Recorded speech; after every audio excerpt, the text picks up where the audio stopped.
السلام علیکم ورحمۃ اللہ۔ خلافت راشدہ کے بعد اب سلطنت بنو امیہ کے حالات پر ہم نظر ڈالیں گے، جس کی شروعات ہوتی ہے حضرت امیر معاویہ کی خلافت سے۔ خلافت راشدہ میں پہلے تو خلیفہ نہ بنی امیہ میں سے تھے اور نہ ہی بنی ہاشم۔ ان دونوں کا عہد خلافت راشدہ کا بہترین نمونہ تھا۔ تیسرے بنو امیہ کے خاندان سے تعلق رکھتے تھے اور چوتھے بنو ہاشم میں سے تھے۔ قبیلہ بنی امیہ اور بنی ہاشم میں پہلے سے ایک رقابت اور مسابقت چلی آتی تھی، یعنی ان دونوں میں سے ہر ایک دوسرے سے بازی لے جانے کی کوشش کرتا تھا۔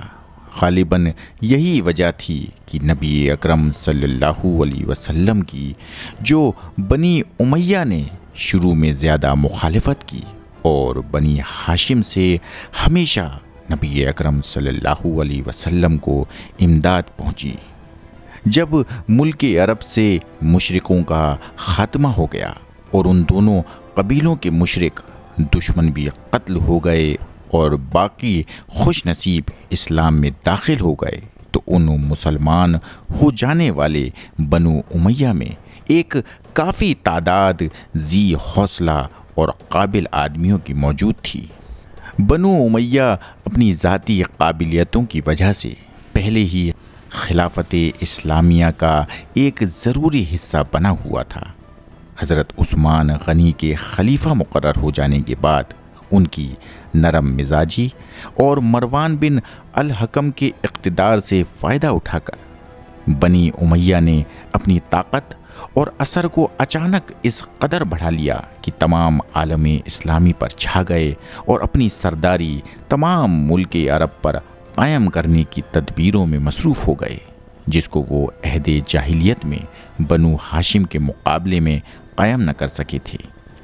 حضرت عثمان غنی کی شہادت نیز منافقوں اور مسلم نما یہودیوں کی سازشوں نے ان کو اور بھی مدد پہنچائی۔ حضرت علی کو اپنے عہد خلافت میں زیادہ پریشانیوں اور دقتوں کا سامنا اسی لیے بھی کرنا پڑا کہ وہ بنی ہاشم میں سے تھے۔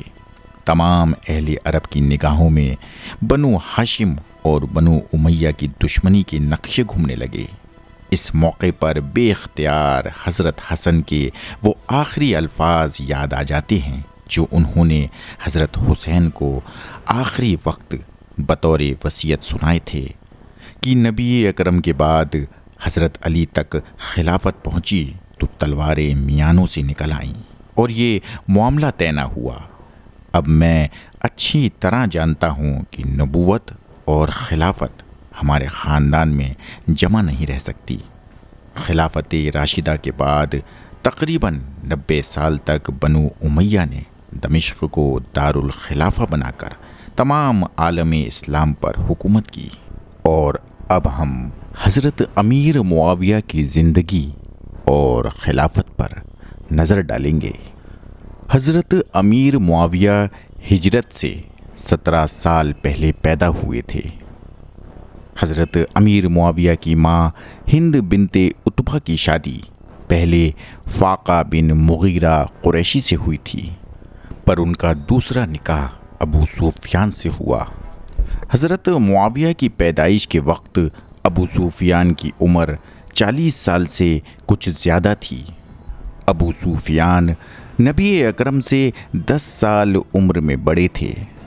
امیر معاویہ میں لڑک پن ہی سے ایسی نشانیاں پائی جاتی تھیں جس سے لوگ ان کو کسرائے عرب کہتے تھے۔ نبی اکرم صلی اللہ علیہ وسلم نے امیر معاویہ کو دیکھ کر فرمایا کہ یہ عرب کے کسریٰ ہیں۔